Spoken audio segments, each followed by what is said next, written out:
નકશા ઉપર લીસોટા તાણીને આખું ગામ તમે વહેંચી દીધું। વિકાસના નામે મિશન ફળિયાના લોકોનું લોહી તમે ખેંચી લીધું। 5-5 વાર જમીન આપી, હવે તો ફક્ત કાળજું જ બાકી છે। બોલો સાહેબ, હવે એના પર પણ કયો પ્રોજેક્ટ લાવવાનો બાકી છે? અનુસૂચિ 5ના નામે કાયદાના ચોપડા બહુ મલકાય છે, પણ જ્યારે જમીન લૂંટવી હોય ત્યારે કાયદા ક્યાં સંતાય છે? વિકાસની આ બલિવેદી પર માત્ર ગરીબો જ કેમ હુમાય છે? નેતાઓ તાગડધીન ન કરે અને વિકાસના નામે જમીન માટે કેમ વારંવાર આ ખેડૂતો જ તમને દેખાય છે? નમસ્કાર, સ્વાભિમાન સાથે હું છું ખેડૂતોનો દીકરો નલિન ચૌધરી। ગુજરાત મોડેલ અને ડિજિટલ ઇન્ડિયાના એસી ઓફિસમાં બેસેલા સરકારી પ્લાનર્સ અને નેતાઓની બુદ્ધિના આજે મારે ઓવારણા લેવા છે, કારણ કે આખા સુરત જિલ્લામાં વિકાસના નકશા દોરનારને માત્ર 3 જ આંકડા મળે છે: સર્વે નંબર 111, 112 અને 113। વાત છે માંગરોળ તાલુકાના જંખવાવ ગામના મિશન ફળિયામાં માંડ 17 ઘરો અને 26 પરિવારોના 94 ગરીબ ખેડૂત પરિવારો વસવાટ કરે છે। તંત્રએ આખા ફળિયાને જાણે કોઈ નવો પ્રયોગ કરવાનું સેન્ટર સમજી લીધું છે।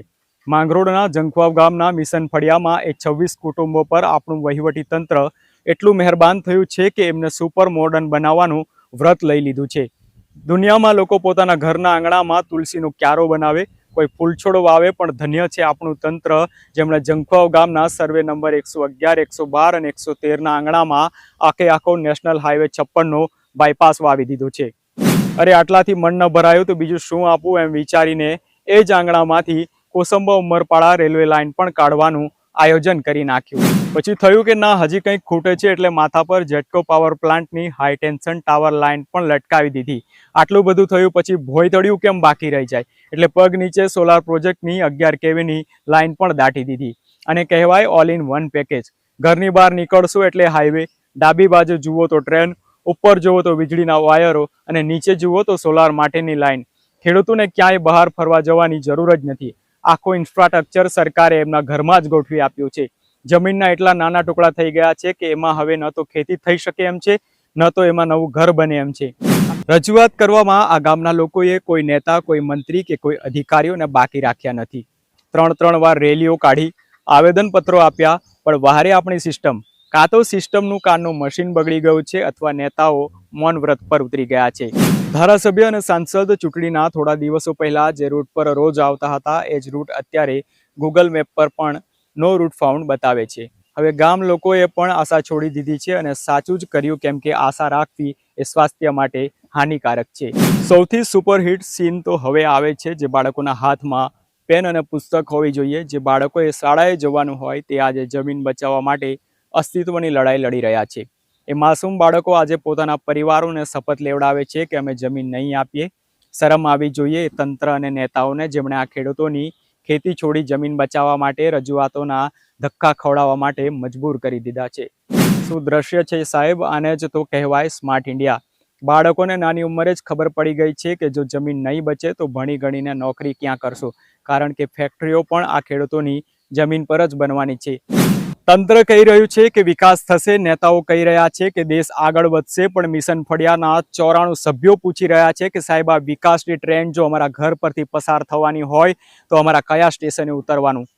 તંત્ર કે નેતાઓ પાસે કદાચ આ પ્રશ્નોનો જવાબ ન હોય, પણ હું કહું છું, વિકાસની આંધળી દોટમાં અનુસૂચિ 5 વિસ્તારમાં મિશન ફળિયાના રહેવાસીઓ પર ઠોકી બેસાડેલા આ નિર્ણયથી ખેડૂતો અને એમના પરિવારોને વિકાસની ટ્રેનમાં બેસાડી વિસ્થાપિત નામના સ્ટેશને ઉતારી દેવાનું આ ષડયંત્ર છે। એ નેતાઓને અભિનંદન છે, જેઓ કહે છે કે તાળીઓ વગાડો, કારણ કે અમારો આ વિકાસ ચાલુ રહેશે, ભલે કોઈનું ઘર રહે કે ન રહે, પણ મારા ગુજરાતના ખેડૂતોમાં, મારા અંતરિયાળ વિસ્તારના ખેડૂતોમાં એ તાકાત છે। જે દિવસે ખેડૂતો રસ્તા પર ઉતરી આવ્યા એ દિવસે કદાચ એસી ચેમ્બરોમાં ખુરશી બચાવવાનો સમય નથી બચવાનો, અને કદાચ હવે એ સમય દૂર નથી એવું ખેડૂતોના આક્રોશ પરથી લાગી રહ્યું છે।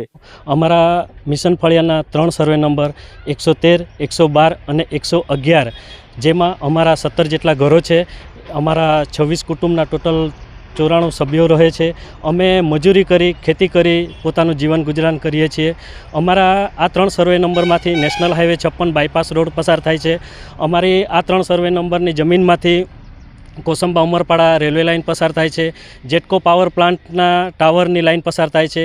તદુપરાંત સોલાર પ્રોજેક્ટની અંડરગ્રાઉન્ડ 11 kVની લાઇન પસાર થાય છે। જેના હિસાબે અમારા જમીનના નાના નાના ટુકડા થઈ જાય છે, જેમાં અમારી નહિવત બચતી જમીનમાં અમે નથી ખેતી કરી શકવાના, નથી તો અમે અમારા ઘરો બાંધી શકવાના. તારીખ 20/5/2022ના રોજ નેશનલ હાઈવે 56નું જાહેરનામું પ્રસિદ્ધ થયેલ, જેને આજે આશરે 4 વર્ષનો જેટલો સમયગાળો પસાર થઈ ગયેલ છે.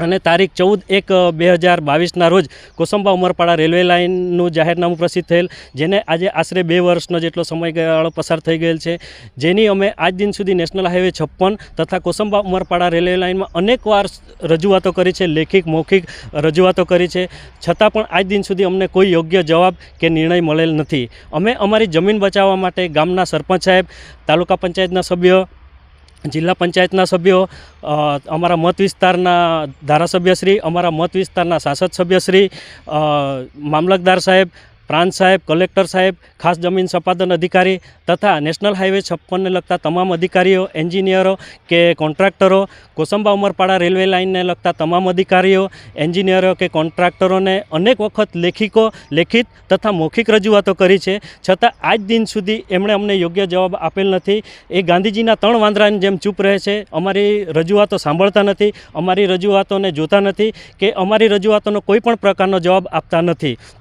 અમે ભૂતકાળમાં પણ અમારી જમીન બચાવવા માટે અનેક પ્રયત્નો કર્યા છે. અમે ભૂતકાળમાં નેશનલ હાઈવે 56 તમે જોઈ શકો છો, અહીંયા અમારા સર્વે નંબરની પાસેથી જ પસાર થાય છે, જેના માટે નેશનલ હાઈવે 56 માટે 1 વખત જમીન આપી છે, આંતરિક રસ્તાઓ માટે 3 વખત જમીન આપેલી છે, જૂની કોસંબા રેલવે લાઇન તેના માટે 1 વખત જમીન આપેલ. આમ ભૂતકાળમાં અમે 5 વખત અમારી જમીન સંપાદન થયેલ છે. હાલમાં ચાલુ વર્ષમાં હવે નવો નેશનલ હાઈવે 56 બાયપાસ રોડ તથા કોસંબા ઉમરપાડા નવી રેલવે લાઇન, જેટકો પાવર પ્લાન્ટના ટાવરો અને સોલાર પ્રોજેક્ટની અંડરગ્રાઉન્ડ લાઇન, આમ 4 પ્રોજેક્ટો હાલમાં પસાર થાય છે, જેના હિસાબે અમારી જમીન સંપાદન થાય છે. આમ ટોટલ 9 વખત અમારા આ 3 સર્વે નંબર 111, 112 અને 113ની વારંવાર અમારી જમીન સંપાદન થાય છે. તો મારે આ તમામ પ્રોજેક્ટોને લગતા અધિકારીઓને પૂછવું છે કે તમે શું ધૃતરાષ્ટ્રના પુત્રો છે? તમે આંધળા છે? તમને દેખાતી નથી? આટલી વખત અમારી જમીન કેવી રીતે સંપાદન કરવી?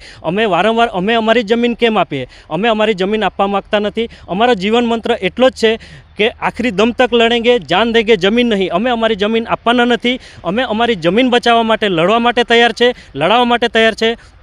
અમે અમારી જમીન બચાવવા માટે મરવા તૈયાર છે, મારવા તૈયાર છે, પણ અમે અમારી જમીન 1 ઇંચ આપવા તૈયાર નથી. જો રેલવેના પ્રોજેક્ટના અધિકારીઓ કે હાઈવેના પ્રોજેક્ટના અધિકારીઓ જો એમ વિચારતા હોય કે સરકારી દાબદબાણથી કે પોલીસ તંત્રના દાબદબાણથી કે પૈસાની લાલચથી જો અમે આ 3 સર્વે નંબરની જમીન પડાવી લઈશું, તો હું એ પ્રોજેક્ટના અધિકારીઓને એમ કહેવા માગું છું કે તમે આ સપના જોવાનું ભૂલી જજો. અમે અમારી જમીનમાંથી 1 ઇંચ તમને જમીન આપવાના નથી. તદુપરાંત અમે લડવા માટે તમારી સાથે તૈયાર છીએ.